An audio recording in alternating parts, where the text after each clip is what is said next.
In February 1851, and note how quickly this whole story is unfolding, the construction of the building was almost complete. But what Fox and Henderson were delivering was actually a shell that had to be now accommodated for the exhibition, beginning with a big problem that had never been encountered there again at that scale, which is which color, what kind of painting in order to animate the entire buildings.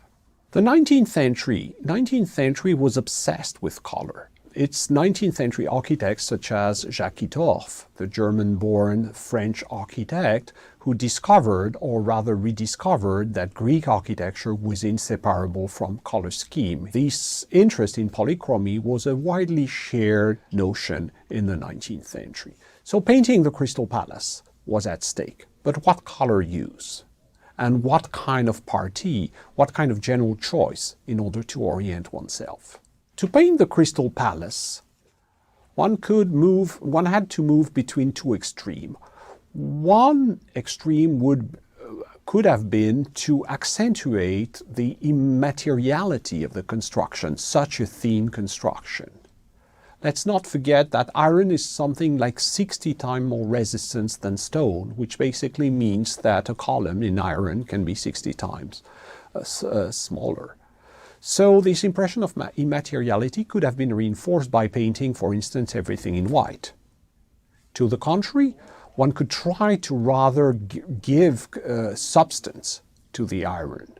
Another possibility would have been to use red, which is a color that has a tendency to make things look more closer and more present, so to paint everything in red. The color scheme that was finally chosen is actually a pretty elegant solution moving in between these two extremes. It was the work of artist Owen Jones, who was asked by Paxton and the organizer of the exhibition to actually propose a solution to paint the Crystal Palace. And here we have one of the drawings submitted by Owen Jones in order to explain his ideas. What Owen Jones proposed was actually a mix of three fundamental colors: red, blue, and yellow. Owen Jones' research and project was actually linked to also an interest in the optical and physiological properties of colors, something that had been initiated in the late 18th century, illustrated by the work of someone like Goethe with his famous theory of colors, and a question that was very much on the table in the 1850s. Owen Jones decided actually to use the blue for the web to create an impression of a complex but distant maze, with this notion that blues tend to make things recede in the background. He used the yellow as the counterpoint to make things more vividly present, and in his own approach of color, the red was kind of intermediate. The columns were actually painted in blue and yellow, so that actually they would appear having much more relief, much more movement than what they had in reality.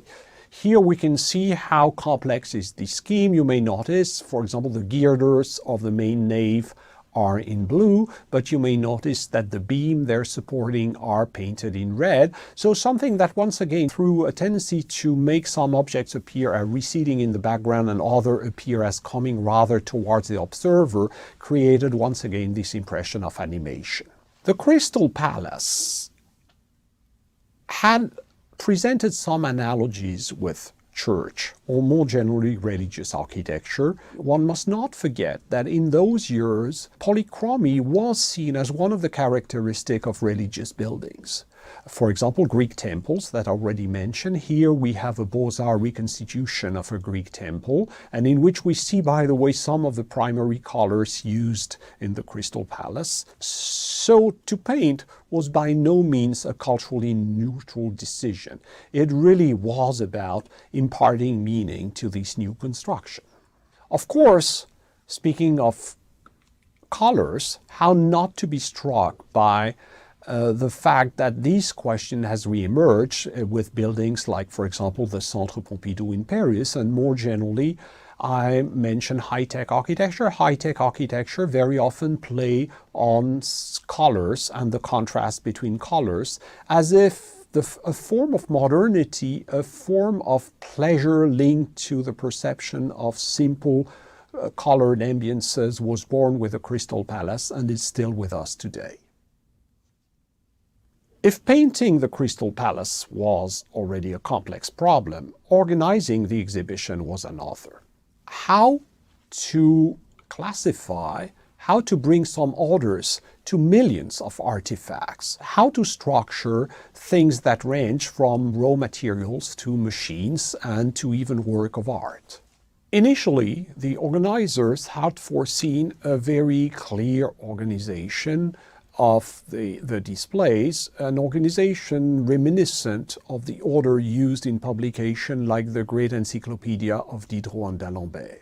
So the exhibition would have been organized in 4 parts, with the first one being raw materials, then machinery, so the machines, then manufactures, so basically industrial product, and then something very important throughout the 19th century, which is these industrial production that were close to art, such as, for example, stained glasses, enamel production, all kinds of things in between manufacturing and art. This very logical order created at least 2 problems. The first one was that actually the 4 sections were not of equivalent size. Second, such a division blurred national distinction, which was clearly something some nations did not want. The final organization was actually a compromise. It was a compromise in which national logic emerged very strongly. There again, there is in this building almost something emblematic of this new and very spectacular rise both of nation and internationalism. It was an international exhibition, but an international exhibition that showcased the industry of the various nations. The United Kingdom and its colonies occupied pretty much half of the exhibition. This is what you have on the left. And on the right, the rest of the world, which pretty much reflected at the time the difference between the industry of the United Kingdom and the industry of the rest of the world. At the time, England still produced something like half of the iron production of the world. So this is by no means far-fetched in many respects.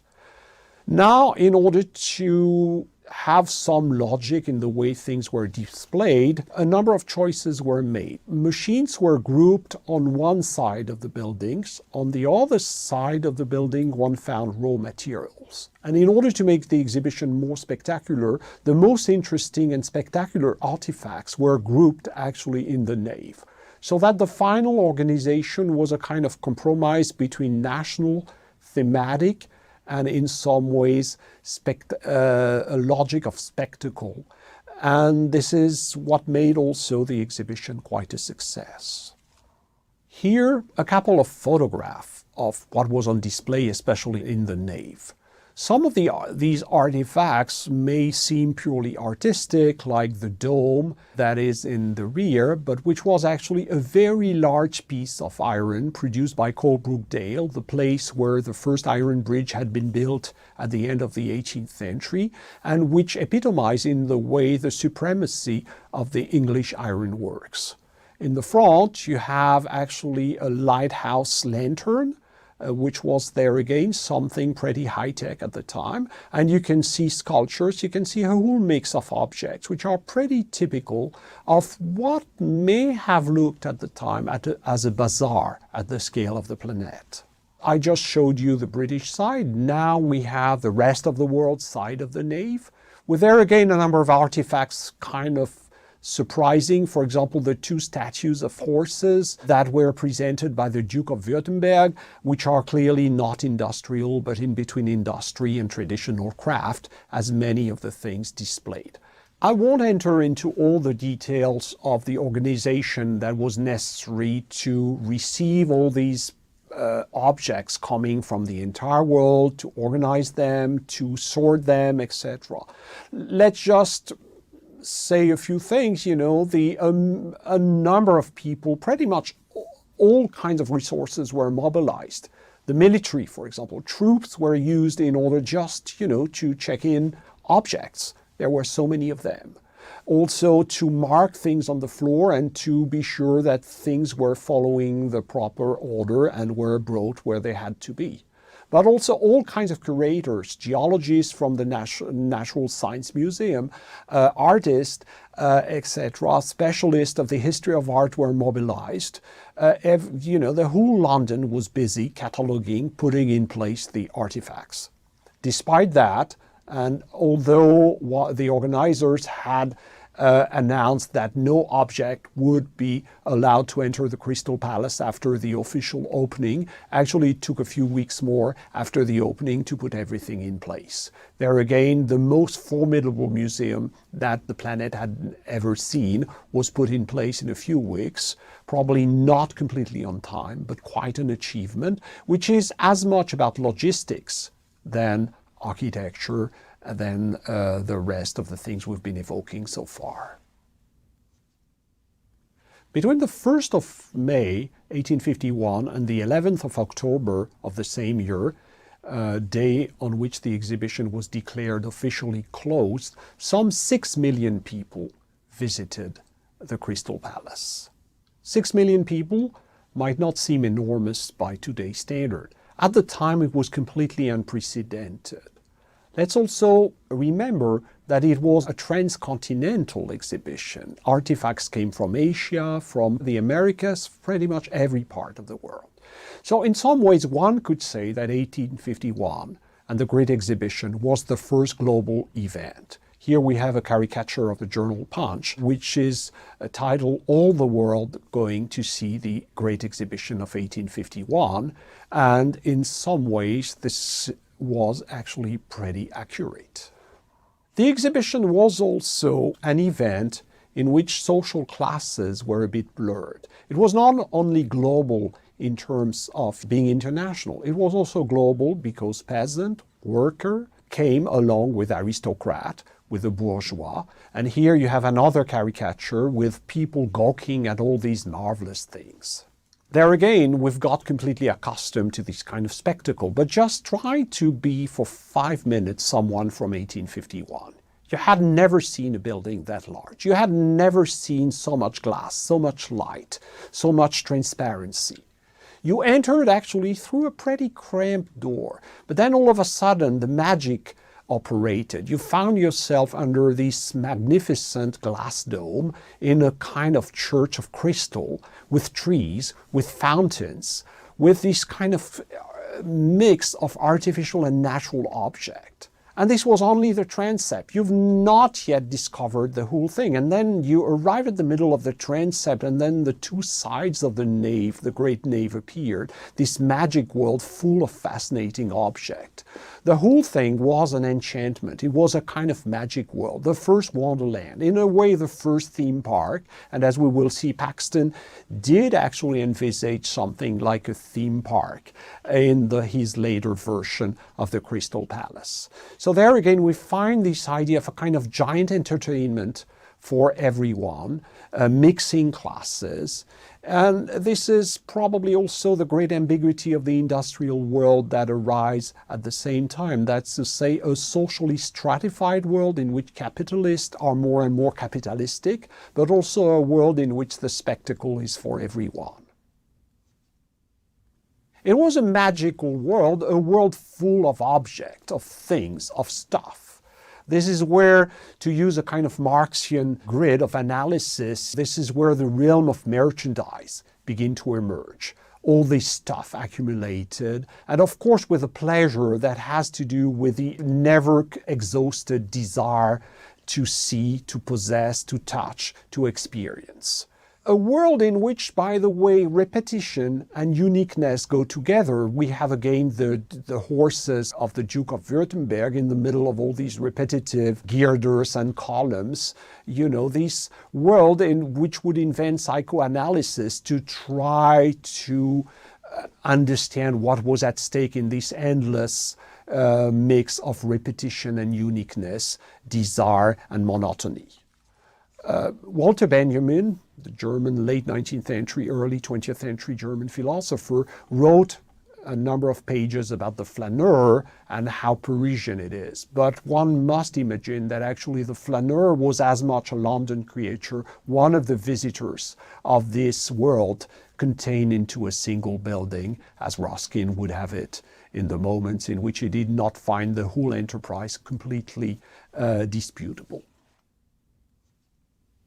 The Crystal Palace and the Great Exhibition played also a seminal role in the development of the new design ideal of the industrial world, among which we found the desire to return to a quality of craft that industry seemed to challenge. Such was, for example, the meaning of the medieval court organized by Pugin, in which the idea was to suggest that one could reconcile the industrial age with the quality of former ages, beginning with the craft of the Middle Ages. Many of these artifacts can still be seen today in the Victoria and Albert's Museum, where they have been carefully preserved. I mentioned the role of craft. Here is the section on stained glasses. Let's not forget, by the way, that the 19th century built hundreds, if not thousands, of churches. And stained glasses, was stained glasses a craft or an industry? We are there confronted with another of the ambiguity of the industrial age. Here we see again this strange world of, magnificent, surprising object. Something almost, of course, this is not yet the period of department store, but we can understand also the continuity between the wonders of 19th century department stores and a place like the Crystal Palace and the Great Exhibition.